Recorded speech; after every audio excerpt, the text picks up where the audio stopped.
Coach, congratulations again on the big win Saturday night, 28-13 over North Carolina A&T. If you could just open up with some thoughts on that contest. Oh man, it was an outstanding weekend. I thought Duke Mayo did a great job of sponsoring the classic, and I thought it was first class. Everything was smooth from the time we left Durham to the time we got back home. But hard fought game. We played a great football team in North Carolina A&T, and we knew it was going to be a tough test. But it was good to finally get that monkey off our back after I guess it was 6 years now of not defeating them.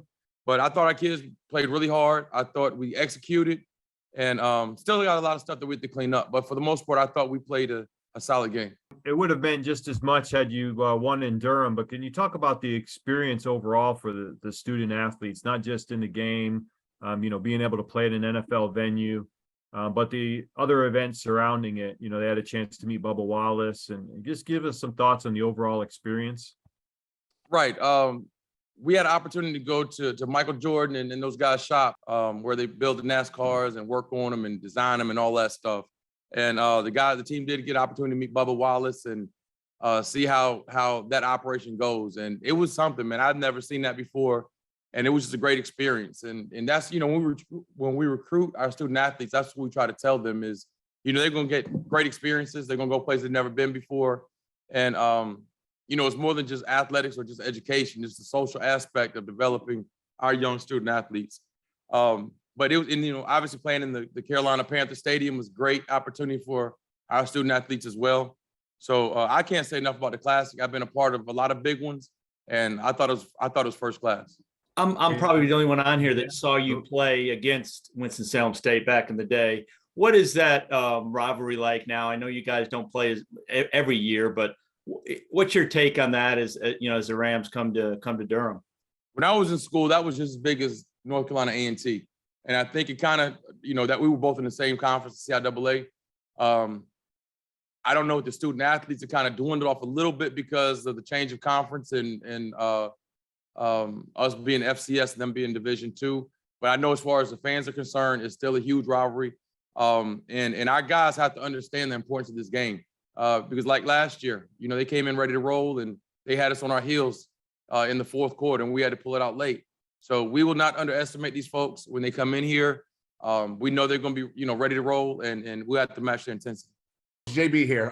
Can you speak on the challenges you'll have this week of bringing your guys back down and understanding that what happened on Saturday night, how big of a win that was, obviously against your arch rival, and just putting that in the past and moving on to the goals you have, for the season and refocusing for this week? What were the challenges you think you'll face with this roster?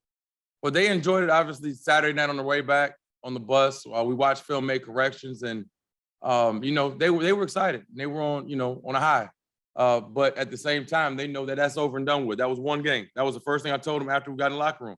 You look last year, we beat Alcorn and the MEAC SWAC, which everybody thought was a big game, and they wanted to crown us champions.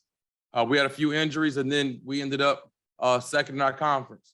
So regardless of who we're playing, we're looking to improve every week by week. Would you like to see this game with Winston-Salem State continue as long as obviously they keep coming to you guys? I mean, it's a good gate, obviously, too, and I know they're Division II, but what's your take on that and keeping this maybe going for a while? Yeah, I would definitely love to play Winston. I mean, I know we have Fayetteville State here, and I'm all about the rivalries. Fayetteville State is some of rivalry as well. I would love to play these schools that were within, an hour radius from us. I think obviously when you look at budget and budget restrictions, obviously that helps. I don't want to go all the way up to New Hampshire again to go play somebody when we could play somebody within our region. And obviously we could help them out with their, travel expenses, and it'll be a payday for them as well. But it'll be good for them, obviously, to play FCS school. It'll be great for us to pack our stadium and let our fans see a traditional rivalry. Hey, Coach, hope you're doing well today. I'm well, Lawrence. How are you? I'm good. I just want to talk a little bit about Winston. I know they're pretty solid on the run game. Have you talked to your team about gap discipline, and how does a game like, playing a team like A&T kind of help prepare you for a team like Winston? You got to stop the run first and foremost. And I thought, we did an outstanding job of that this past weekend. We improved tremendously over the past, this year, over the past 2 years. But, it's about being fundamentally and technically sound. and you have to be, have eye discipline and stay in your gap, whichever, whether it's A gap, B gap, or C gap. So that's going to be huge, and that's where Coach Cord emphasis the most is stopping the run. We don't think people can beat us in the air passing the ball. Obviously, last weekend, A&T did have quite a few yards in the air passing, but that was late after we shut down their rushing attack. So we had to try to make teams one-dimensional, take away the run, and make them pass the ball. Up next is Chris Clark. Go ahead, Chris. Coach, kind of piggybacking off of that, their quarterback, Richard Latimer, obviously can be pressured into making some mistakes there, but he can also make some pretty big plays. How do you game plan for somebody that's kind of inconsistent like that? Ooh, I guess we just have to be sound in what we do. And you don't want to underestimate anybody or say that what he can't do, because he might come in here and turn it out. So we're going to prepare for him like we about to face Michael Vick or John Elway. It doesn't matter. We have to be disciplined and we have to be sound. So again, it's not about who we're playing, it's about us. And as long as we do what we're supposed to do, I think we'll be just fine. Piggybacking off what JB asked earlier, how do you avoid that letdown factor? You've been coaching a while now. Is there something you say, or is it just by their actions in practice that you make sure they don't have a letdown? I think it's the standard. In each room, we have a standard. Each room, whether it's running backs, receivers, tight ends, O-line, they have three things that are must. And, we're not going to deviate from that. So it's a certain way we're going to practice. It's a certain intensity that we're going to practice, during practice. Attention to details during the meetings. So it doesn't matter if we play in Hillside High School or the New York Giants. We're going to prepare the same way, and the guys have to be locked in. But we're not going to deviate from our standard. And what's your relationship with Coach Massey? I know he's a Central alum, obviously. Oh, yeah. Massey, Central alum. He played on probably the second best secondary to come through Central. I'm not going to tell you who the first one was. But Massey and I, we're really good friends. Our families are very close as well.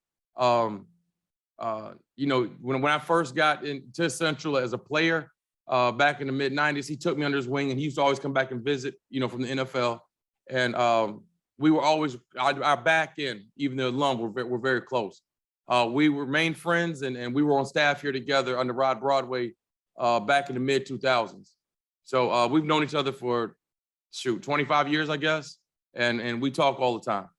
It's about their wide receiver, RJ. Obviously, he can go for big yards. Is that somebody that you just let get his, or do you shade some help that way to try and stop that kind of a weapon, Coach?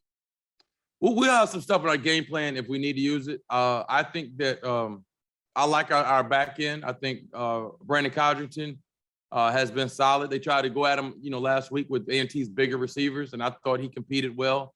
Juan Hudson, he's been solid, all throughout the year as well. And I'm coming out of spring. And then we have Romeo Stansel, I thought had an amazing game. The last 3 plays of the game, they winning him 3 plays in a row coming off the bench. And, he didn't even start this game, but he was defensive player of the game. And I love the way he competed. I thought the receiver came down with that, the third down ball, but he fought to the end and got the ball out. So it's good to see guys competing back there. And I think we can handle those guys, one-on-one. If not, we will, provide those guys some help. Individually, if you could point out some players who impressed you in your opening win last week, and then maybe some guys that you're looking to step up here this week against Winston-Salem. Well, I've seen these guys for a while, so I kind of have expectations and know what guys are able of doing. But I think one guy that really surprised me was Jaden Flaker, freshman. Linebacker. He had the big block punt, had a couple of big tackles on special teams. He was one guy that really stood out, and that block punt was huge. That changed the game, the momentum of the game. But I think Zai Simpson is an offensive lineman that we brought in. We knew he was talented, but he's really come in and add some more physicality to our offensive line. Coming up next, we have quarterback Davius Richard. Can you talk about him and his performance on Saturday, and just overall what he means to the program? That guy's special, and I can't say enough about him. You always talk about all the coaches talk and all this stuff, but I mean, great person. Obviously, he is who he is on film, and can throw the football, is athletic and all that stuff. But he's a great person off the field. Is very involved in the community with community service activities. Over 3.5 GPA. He's an all-around great person. But on the field, I think that the one thing I'm so pleased with is his decision making as far as taking care of the football.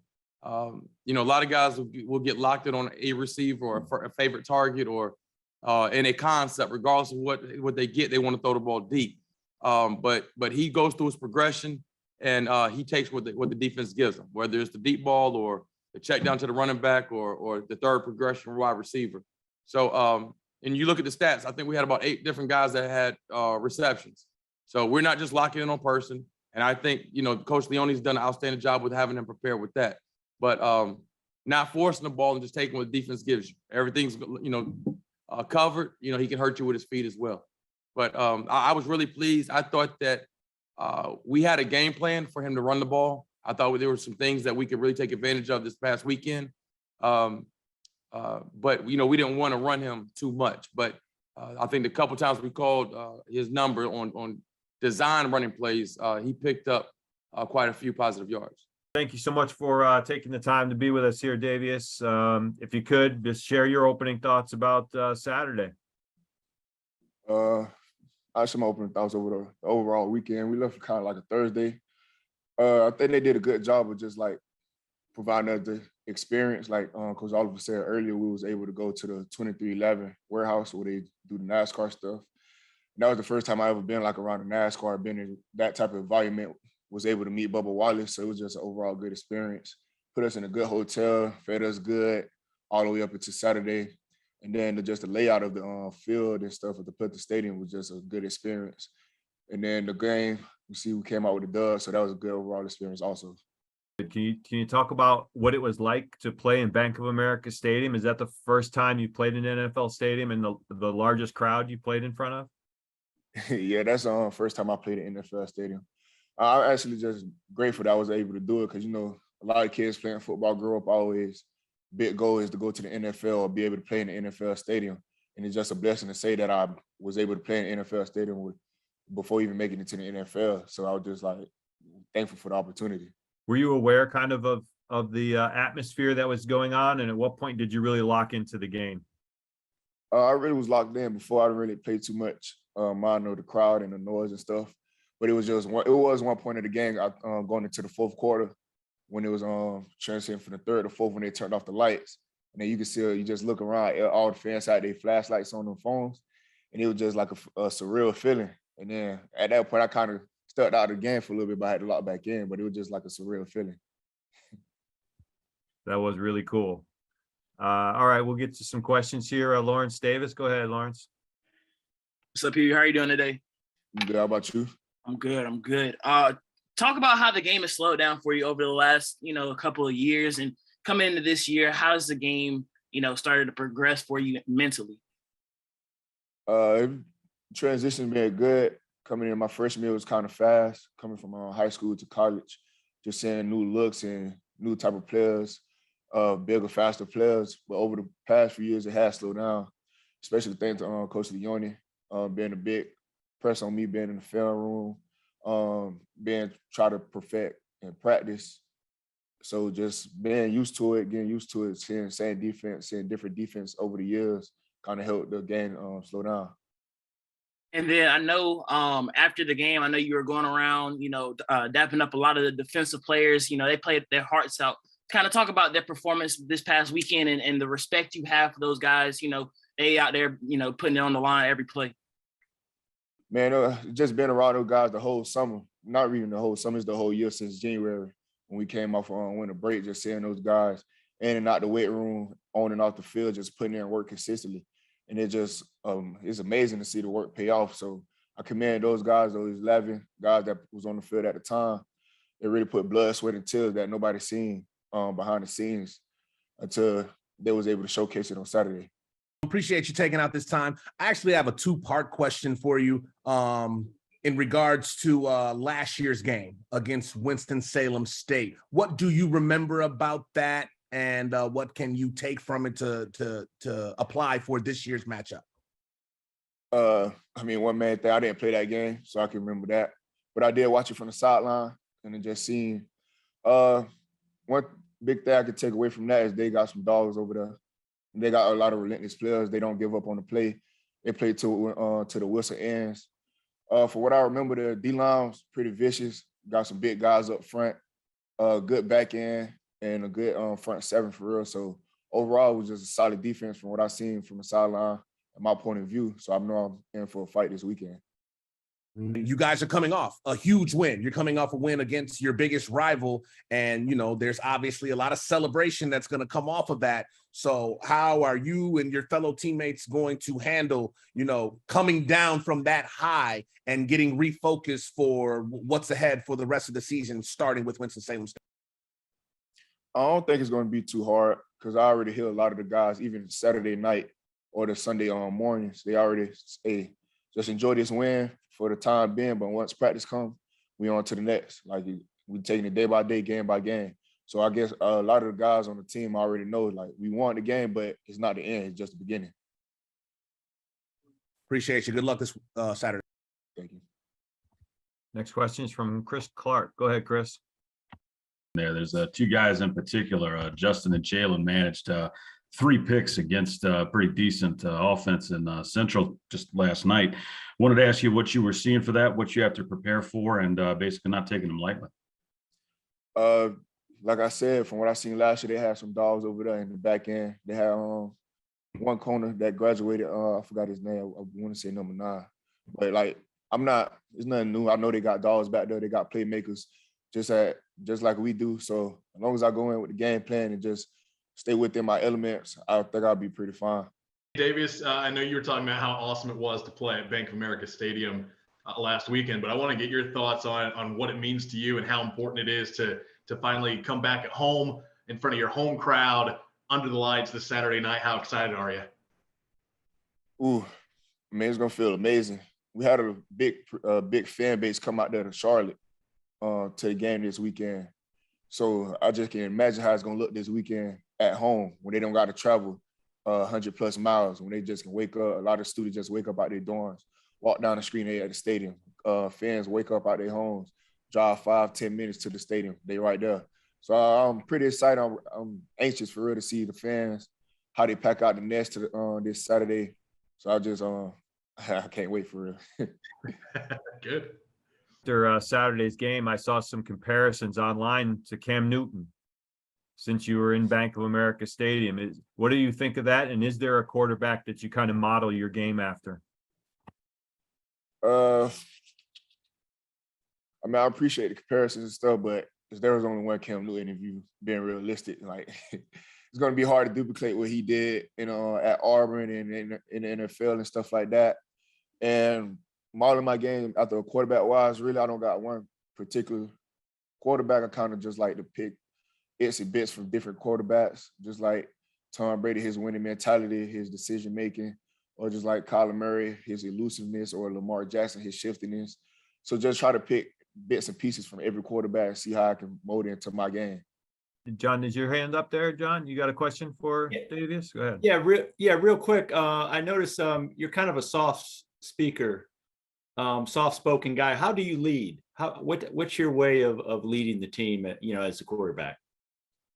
Yeah, I don't talk as much or do all the rah-rah, loud speeches and stuff like that. So my way of leading is by example. And a lot of guys in the program know that already. They knew that I'm not the vocal type of guy, I speak when needed.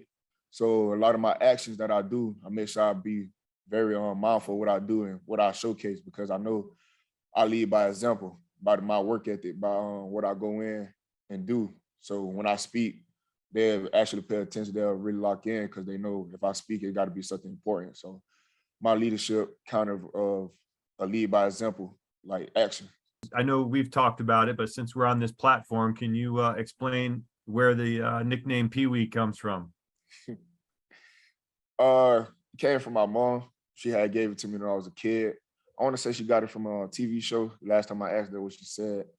But it came up here because when Coach came down there to visit, came around my aunt and my mom and stuff. They were calling me Pee Wee. Then once I came on my official visit up here with my aunt, she was calling me Pee Wee all around. Then it kind of just stuck. That would staff heard, Coach Oliver heard, and they just followed me here. I mean, I got no problem with it. I was raised on that name, heard it a lot. So as long as they feel me, they can call me that. All right. Well, congratulations on the big win and best wishes this weekend. Thank you so much for taking time out of your day to join us. All right, thank you. Y'all have a good day. Thanks. Take care. Thanks, everybody. Appreciate y'all being here. This has been an exclusive presentation of the NCCU Sports Network.